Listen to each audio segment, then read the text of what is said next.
the regulatory authority in each member state, like in our country. If Taiwan is in the European Union, that regulator is NCC. Okay, and then in different European countries they have different regulators. For example, in the United Kingdom they have Ofcom. We'll talk about that later. Okay. They have different regulators in the in different member states. They have their own regulators in the telecom sector. And what does independent means? Well, by independent, because at that time there was a trend there was an international trend to create an independent regulators in telecom. Why did they want to create an independent authority? What does that independent mean? Okay, anyone? What was the reason at that time? Internationally, many countries wanted to make the regulators in telecoms an independent body. Why did they want to make it independent?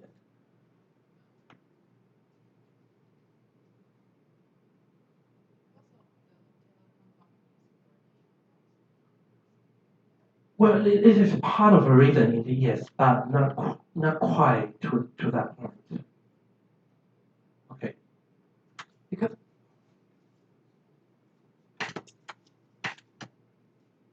because at that time,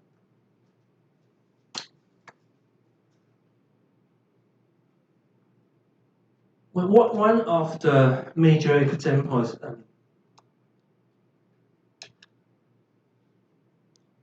At that time, the idea is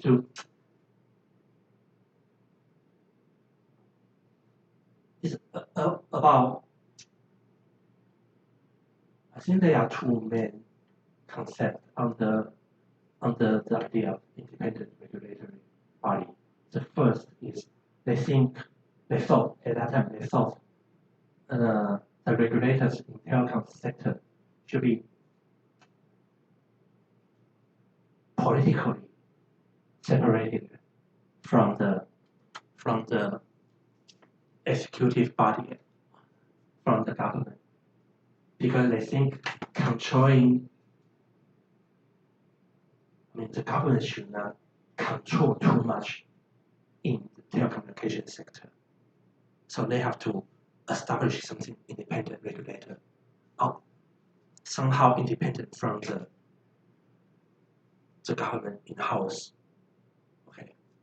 The second concept is about the liberalization of the telecom sector at that time. Because at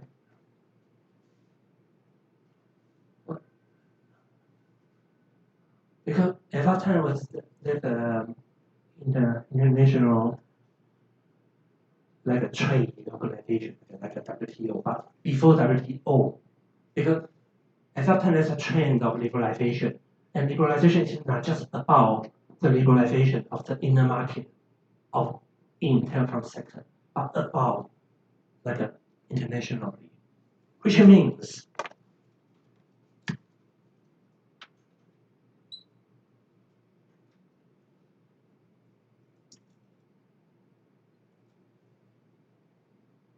take these two countries or these two jurisdictions, for example. The idea at that time for the liberalization of the telecoms market is not just about in the US market. It's not just about inside German telecoms market, but also about open to international telecoms, like telecoms. That is the idea. At that time,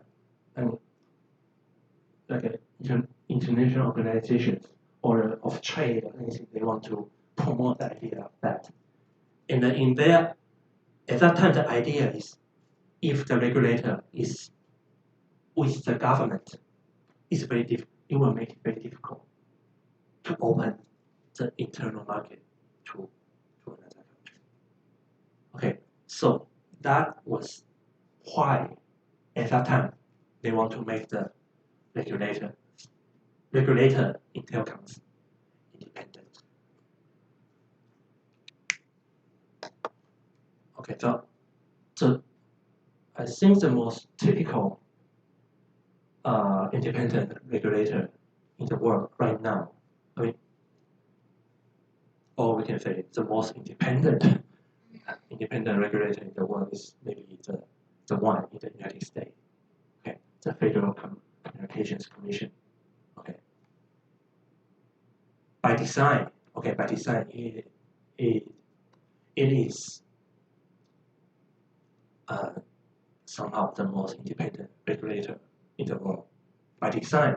But as we know, there's always some political influence to those.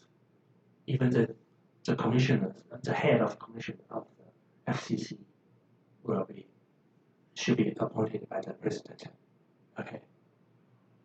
Anyhow, by design, the FCC may be a very classic independent regulator in telecom sector, and our regulator, the NCC, the National Regulators Commission, is imitate somehow the structure of the FCC. Okay, so we assume at that time we assume our regulator very independent, but is our NCC very independent? Not really. Okay. Anyhow, this is the idea of IRG, the Independent Regulators Group. So this group is comprised of the regulators in those member states. And then the IRG became ERG. ERG means European Regulators Group. And then after we call it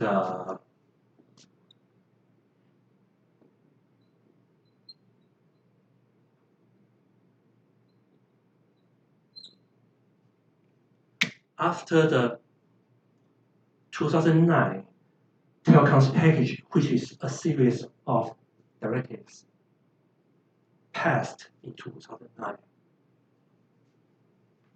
The ERG was reformed as because BEREC, the body of European regulators for electronic communication. Okay.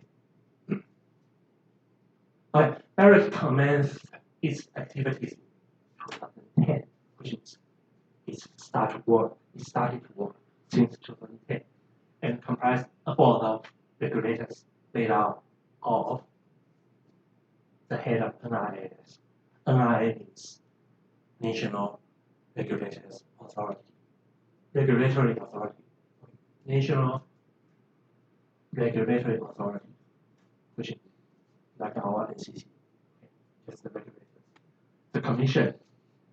The EFTA state means some European countries who are not really in the European Union, but they still have some kind of tight relationship with the European Union and the European Union candidate countries. For example, like Turkey. Turkey really wants to get into the European Union. Okay, so this is the BEREC. The first category is right now it's the BEREC, and the BEREC is comprised of these members. Okay, and then we take a look at the second category. Second is the European Commission and the NIS. the national regulation.